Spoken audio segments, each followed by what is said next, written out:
అందరికీ హాయ్ అండి. Welcome back to my channel. ఇప్పుడే లేటెస్ట్‌గా ఒక అప్డేట్ అయితే రావడం జరిగిందండి. ఎలిజిబుల్ లిస్టులయితే విడుదలయ్యాయి. మనకి తల్లికి వందనానికి సంబంధించి. ఈ తల్లికి వందనానికి సంబంధించి ఎలిజిబుల్ లిస్టులనేవి సచివాలయాలకైతే రావడం జరిగిందండి. ప్రస్తుతానికి మనకి ఎక్సెల్ రూపంలో అయితే పంపించారు. ఇనెలిజిబుల్ లిస్టులయితే పంపించారు. ఎలిజిబుల్ లిస్ట్‌లో ఎవరి పేర్లయితే ఉన్నాయో అందులో కొంతమందివి అకౌంట్స్ అనేవి ఇన్‌యాక్టివ్‌గా ఉన్నాయండి. అవన్నీ కూడా యాక్టివ్‌లోకైతే మార్చుకోవాలి. ఒకసారి మీకిక్కడ స్క్రీన్‌షాట్ పెడుతున్నాను చూడొచ్చు. అలాగే మనకి ఇనెలిజిబుల్ లిస్ట్‌లో ఎక్కువ ఎవరియి వచ్చినియంటే 300 యూనిట్ల కరెంట్ బిల్ ఉన్నవోళ్ళి చాలా ఎక్కువ నేమ్స్ ఉన్నాయండి. అలాగే మనకి ఇంకొకటొచ్చి 1000 చదరపు అడుగుల ఇల్లు చాలా తక్కువున్నాయి. టూ వీలర్ అనేవి చాలా తక్కువున్నాయి. ఎక్కువగా 300 యూనిట్ల కరెంట్ బిల్లు, 1000 చదరపు అడుగుల ఇంటి స్థలం ఉన్నవారియి మాత్రమే ఇనెలిజిబుల్ లిస్ట్‌లో ఎక్కువున్నాయి. చాలా తక్కువగా ఉన్నాయి. 4 wheeler, income tax, government employee ఇవి చాలా తక్కువున్నాయి. సో, ఈ 300 యూనిట్ల కరెంట్ బిల్ అనేది మన చేతుల్లో ఉంటుంది. ఇక నుంచైనా మీరు తక్కువ కరెంట్ కాల్చుకోవడానికి ఆసక్తి చూపిస్తే అంటే కరెంట్ వినియోగం అనేది తగ్గించుకుంటే మీకు ఎలిజిబుల్‌లోకెళ్ళే అవకాశం ఉంటుంది. ఆల్రెడీ మీకు తక్కువే వస్తువు ఒకవేళ ఇందులో వచ్చుంటే మీరైతే దాన్నైతే అప్డేట్ చేయించుకొని మీకు తల్లికి వందనం పడుతుంది.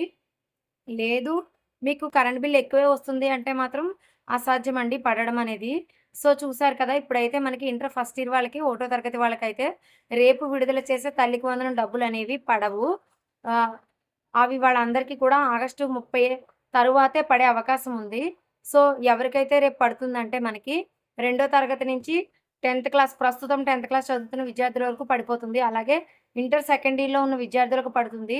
అలాగే ఎవరికైతే ఇన్‌యాక్టివ్ అని ఉందో వాళ్ళందరూ కూడా యాక్టివ్ చేయించుకుంటే అది యాక్టివ్‌లోకొచ్చి వాళ్ళకి అమౌంట్ అనేది మళ్ళీ అయితే పడుతుందండి. మంత్ ఎండింగ్ వరకు కూడా ప్రాసెస్ అనేది జరుగుతుంది. ఎవరు కంగారు పడొద్దనైతే సో, మీరు యాక్టివ్‌లో ఉన్నారా? ఇన్‌యాక్టివ్‌లో ఉన్నారా? అనేది మీరు సచివాలయంలో ఒకసారి చెక్ చేసుకోవచ్చు వెళ్లి.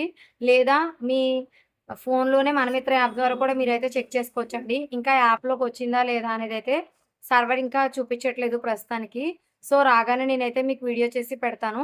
ప్రస్తుతానికైతే సచివాలయానికి సంబంధించి ఒకసారి మీరు వెళ్లి కనుక్కోవడానికైతే ట్రై చేయండి. లేదా సచివాలయం ఎంప్లాయీస్ దగ్గర ఫోన్ నంబర్స్ ఉంటే ఒకసారి మీ ఆధార్ నంబర్ చెప్తే వాళ్ళు చెక్ చేసి చెప్తారు. సో, ఇలా కూడా తెలుసుకునే అవకాశం ఉంది.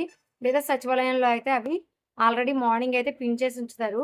అక్కడికెళ్లి మీరు చెక్ చేసుకోవడం అనేది ఇంకా బెస్ట్ ఆప్షను. ఎందుకంటే రేపే విడుదల చేస్తున్నారు కాబట్టి ముందుగా తెలుసుకోవడం అనేది ముఖ్యమండి. ఇంకా ఏమైనా డౌట్స్ ఉంటే కామెంట్ సెక్షన్‌లో తెలియచేయండి. Thanks for watching.